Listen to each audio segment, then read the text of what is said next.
What's up, guys? Welcome to another video, and today we're gonna talk about the 335 behind me, which is currently on service mode. It's all in 4 jacks, ready to go, ready to be worked on. Before I start, I just want to say, guys, thank you so much for supporting my channels thus far.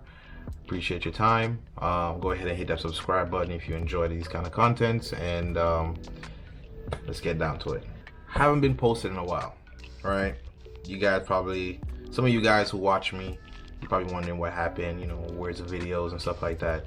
And again, sorry about that, guys. I have stuff planned out for this car and this project particularly, and I was hoping to get it done before spring really hits, because I want to start taking this sucker out and, you know, show it off and enjoy it.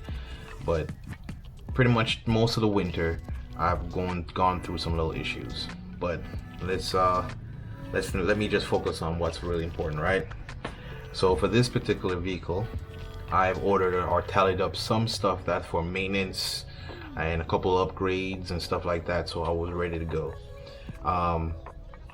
But there was I've also got something that was really big and something that's really, you know, something I was looking forward for. I didn't want to say anything until I actually have it ready to install, but unfortunately I went through a couple technical issues with with this particular part, and basically what I'm talking about is turbos. These are CTS, so twin turbos obviously, but CTS are high flows RS turbos. These turbos are rated at 700 horsepower, but for me personally, I'm not getting that high. I probably just want to get like 550. Main reason why I prefer to stick with the twins instead of big single right now, budget, you know, because I want to have this car ready.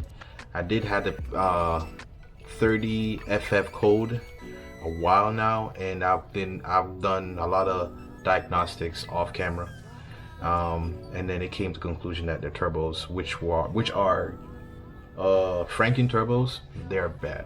They're gone. They're pretty much bad.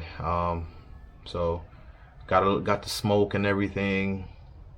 At a certain boost, it just kicks out. So I know, you know, it's done. So I went ahead and ordered these for budgets, and for the fact that I do appreciate twin turbos, at least right now. Big single, awesome. It sounds amazing. It's badass and everything. Get a lot of power, but right now, you know, that's not what I want. But anyways, so these turbos, as I mentioned, CTS twin turbos, which make our 700 horsepower. When I got those turbos, I was super excited. I was doing my little pre-tests before, you know, the whole video and everything. And I've encountered a couple things. First one was, I think it was turbo. The rear turbo was the one with the actuator port, the wastegate actuator port for the vacuum line. It is crooked, and you can't get a hose or line in there, so that was an issue. But what really messed everything up was the other turbo. The wastegate actuator is not working properly, and how can I tell? Is that once I apply vacuum, wastegate closes, right? And it closes properly, seated, you know, nothing, no leak, no rattling, nothing, right? But once I release it, it won't retract back. The other turbo did, right? Because, like, even though I couldn't test the vacuum line, I could able to physically close the door and then let it go, and it'll just retract back. The other one, I'll even physically close it, and I have to physically pull it back to open. I found this on the web. Oops. I don't know why she's listening to me. I could physically close it, and I have to physically open back again. It should just retract back, but it's not. I use a vacuum line, it closes, seated. Once I release the vacuum line, still stuck closed. So that was an issue. I got those turbos specifically from Eurotuning because they were for sale. And then follow from them, I hit them up and told them the issue. And they basically they pretty much contacted CTS, because it's a CTS turbo. So they contact CTS, and pretty much CTS sent me direct information to contact them via email. Once I contact them, send them information, give them everything that I give to Euro. So I have to do it all over again with CTS. And they said, okay, cool, you're good to go. Then they sent me the RMA number and every information and instruction that needs to be followed, so you know it can be smoothly. So I mail it to them. Once I got the information from UPS, which I mailed it with, once I got information that it has been delivered to so-and-so, I pretty much collect all information and email it back to CTS to say, hey, my delivery service said that they have delivered the package to you to so at this time, at this date, X, Y, and Z. So once I sent everything to them, no reply. I was concerned. I was like, okay, no reply. Fine, somebody got it. They got my RMA number, so they're working on it. So I did remember in the instruction it said it will take 4 to 6 weeks. So I said, damn. I sent it, I guess 2, 3, almost 2.5 weeks ago now. And I was like, yeah, this is gonna take a while. This is why I decided to make this video. But that's the holdup. I got new turbos, and then I have to send them back. And then now they're supposedly working on them. So now I gotta wait until later in April-ish to at least contact them.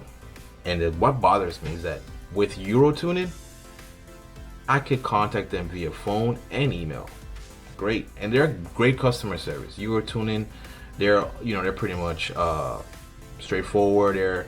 They're available at the hours that they say they are, and email as prompt as it could be. CTS is a little bit slower. So I understand apparently CTS is in Canada, their headquarters or their facility. All right, so they're in Canada, so maybe that's a limitation. I don't know, but I've emailed them before and they're not as quick. You know what I mean? I said, okay. And then I saw their number. I said, hey, for me, I'm old school. I like to talk to someone. Email just seems so distant, right? Very, very formal. But when you talk to someone, you can understand and hear what they're saying. When they say, hey, we got it, we're working on it, they can give you a real-time estimate or real-time progress report. You know what I mean? So I haven't got anything from them, so I said, let me let it go for a little bit. Let me be patient. Everything is done, right? I've done everything they ask. So now I gotta wait. So I might hit them up like a couple weeks from now. But in the meantime, I decided to start working on the car. If the meat is the turbos, then the potatoes is gonna be everything maintenance-wise. And it also gave me the privilege to start thinking about other parts that I need to upgrade anyway that I haven't thought about when I bought the turbos. And one of those things where I gotta upgrade that oil cooler. That oil cooler got to be upgraded, I promise you. Also, I want to replace my oil catch can. The previous owner, what they got in that joint, it works, but it's very like tacky and just super cheap. It's not clean. So I do want to get some cleaner turbos. Turbos. I'm thinking about it so much. I want to get some cleaner oil catch can. What else? I was thinking now it's in service mode and it might be there for a while, and to probably even produce more content, I was thinking of replacing those clutch. I have a twin disc clutch and I got used to it, but man,